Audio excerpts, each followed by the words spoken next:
देखिए, जिस तरह की अफरा तफरी और जिस तरह का चिंताएं ड्राइवर तबके के जहनों में हैं देश के अंदर, उन तमाम तरह की चिंताओं और शंका सुबाहों के बीच एक रास्ता, एक समाधान ढूंढने की कोशिश की जा रही है। प्रशासन के साथ मिलकर, सरकार के साथ मिलकर बातचीत करके इसका कोई रास्ता निकाला जाए। जिस तरह की चिंताओं ने एकदम से ड्राइवरों को घेर लिया है, तो हम भी हमारे यहाँ कामा और उसके आसपास के इलाकों के जितने भी ड्राइवर हैं वो सब आज इकट्ठे हुए थे। सबने कलेक्टर के यहाँ ज्ञापन सौंपा है, बड़ी तादाद में लोगों ने इकट्ठा होकर। और कोशिश ये है कि यहाँ हमने सिंबॉलिक तरीके से प्रशासन को अपनी मांग से अवगत करा दिया है।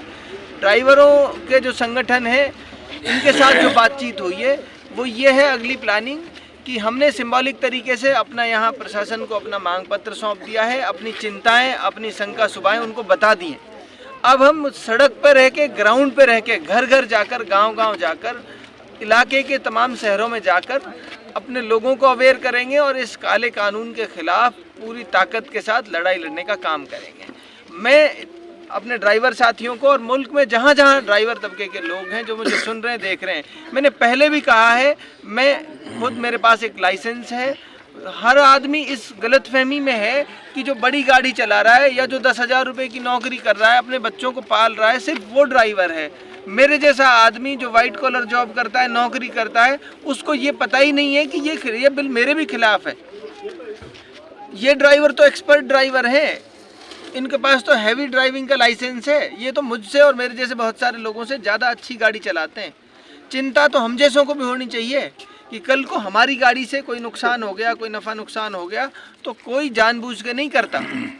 अनजाने में, गलती से, वो सामने वाले की भी गलती हो सकती है, किसी से कोई नफ़ा नुकसान हो गया तो उसके लिए 10-10 साल की सज़ा कौन भुगतेगा? 7 लाख रुपए, 10 लाख रुपए का जुर्माना कौन भरेगा? तो ये समझने की बात है। सबको इसके बारे में जानकारी जुटाकर और सही तरीके से इस अपनी आवाज़ बुलंद करने का काम करना चाहिए। मैं हमेशा से कहता रहा हूँ ड्राइवर भाइयों के साथ, जहाँ मेरी ज़रूरत पड़ेगी देश के हर कोने में आपके साथ, आपके पीछे खड़ा रहकर, और जहाँ ज़रूरत पड़े वहाँ मुझे आगे रखो, और जहाँ ज़रूरत रहे कि भाई मुख्तियार हमारे साथ चलकर काम करो, हमारे पीछे खड़े रहो, मैं भाइयों के पीछे खड़ा रहूँगा 100 के 100%। आपने ज्ञापन सौंपा है, राजनीति से 100% अलग, इलाके के, समाज के और भाइयों के हित की अगर कहीं बात है तो 100 के 100% उसके लिए तन मन धन से भाइयों के साथ खड़े रहें। आज आपने जो ज्ञापन सौंपा है, क्या आश्वासन दिया गया है? प्रशासन ने आश्वासन दिया है कि आपकी बात को सरकार के समक्ष मजबूती से रखेंगे और ऊपर तक आपकी बात पहुंचाने का काम करेंगे। प्रशासन का यही काम है, हमारे और सरकार के बीच का संवाद करने का काम है। वो हमारी बात सरकार के समक्ष रखेंगे, सरकार उस पर क्या फैसला लेती है वो आगे की बात है। और उसके लिए हम सिर्फ ये ज्ञापन सौंप देकर हम अपने काम से पूरा नहीं हुआ है, हमारा काम तो शुरू हुआ है। एक तरीके से हमने सिंबॉलिक तरीके से अपना ज्ञापन सौंप दिया है, तो सरकार को अवगत करा दिया है कि इस तरह की चिंताएं समाज के लोगों के अंदर हैं और इस तरह की शंका सुबाहें और इस तरह की बहुत बड़े स्तर पर बेचैनी है लोगों में, ड्राइवर तबके के, और जो बड़े तादाद में हमारे इलाके के लोगों का रोजगार है, उस रोजगार पे बहुत बड़ा हमला है, बहुत बड़ा अटैक है। इसलिए अब ज़रूरत है ड्राइवर तबके के लोगों को अवेयर करने की, जागरूक करने की कि वो एकजुट होकर इस लड़ाई को लड़ें। यहाँ हमने सिंबॉलिक तरीके से दिया, आइंदा हम अपने इलाके में, कामा, उसके आसपास के इलाके और पूरे देश लेवल पर हम इस लड़ाई को लड़ने का काम करेंगे। हमने पहले भी डिस्कशन किया है।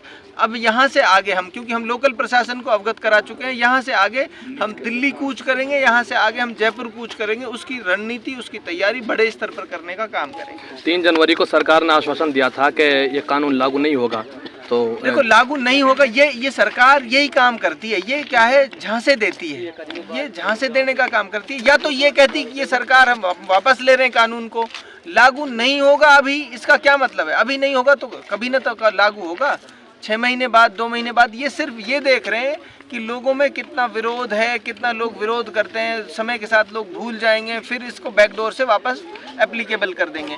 कानून जब तक वापस नहीं हो जाता तब तक ये संघर्ष जारी रहेगा, तब तक ये लड़ाई जारी रहेगी। क्या लगता है कि इस तरह से संघर्ष करने से कानून वापस हो पाएगा? देखिए, लोकतांत्रिक देश में रहते हैं और कोई भी लोकतांत्रिक देश लोगों की आवाज़ से मिलकर ही बना होता है और लोगों की आवाज़ को सुना जाता है। मैं ये समझता हूँ जिस तरह से हमने किसान आंदोलन और किसान काले कानूनों के विरोध जो लड़ाई लड़ी, पूरे देश के किसानों ने एकजुट होकर, इसी तरह ड्राइवर जो तबका है ये देश की अर्थव्यवस्था का ऐसा पहिया है कि जिन ड्राइवरों ने अगर वो पहिया बंद कर दिया ना, देश की अर्थव्यवस्था घूमनी बंद हो जाएगी।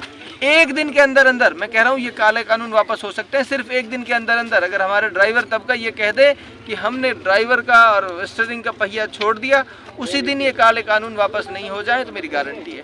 तो उसके लिए तो लड़ाई लड़नी पड़ेगी, लोगों को अवेयर करना पड़ेगा, एकजुट होकर एक ताकत के साथ लड़ना पड़ेगा। और मैं तो ड्राइवरों को कह रहा हूँ, मेरे साथी सुन रहे हैं मुझे, ये अवसर है, ये मौका है आप लोगों के पास।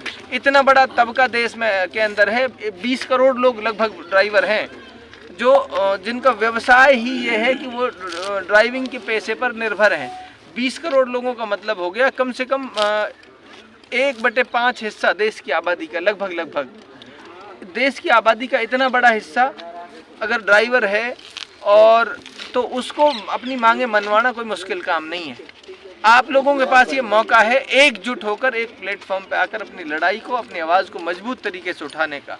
अगर आपका संगठन जिस तरह से ये लड़ाई पूरे देश में लड़ रहा है, ये संगठन इतना बड़ा ताकत पा जाएगा कि ये राजनीतिक ताकत और सामाजिक ताकत बनने का काम भी कर सकता है आने वाले समय में। इसलिए मैं ड्राइवरों से कहना चाहता हूँ, ये अवसर है, ये मौका है कि हम अपने आप को एक यूनाइट कर कर, तमाम तरह के बंधनों से ऊपर उठकर ड्राइवर, क्योंकि एक अपने आप में बहुत बड़ी ताकत है। जब हम राजनीतिक और सामाजिक ताकत बन जाएंगे तो हम अपने अधिकारों की लड़ाई को मजबूती से लड़ सकते हैं। आज ड्राइवर को ये सोचने की ज़रूरत नहीं पड़ेगी कि उसकी तनख्वाह आज फिक्स नहीं है, उसको कोई उसके साथ मिसहैपनिंग हो जाए, उसका कोई नियम कानून नहीं है। तो इस तरह की चीज़ों से उसको अगर उभरना है तो फिर उसको अपनी लड़ाई लड़नी पड़ेगी। मैं व्यक्तिगत रूप से ड्राइवर भाइयों के साथ तन मन धन से पूरी मजबूती से खड़ा हूँ।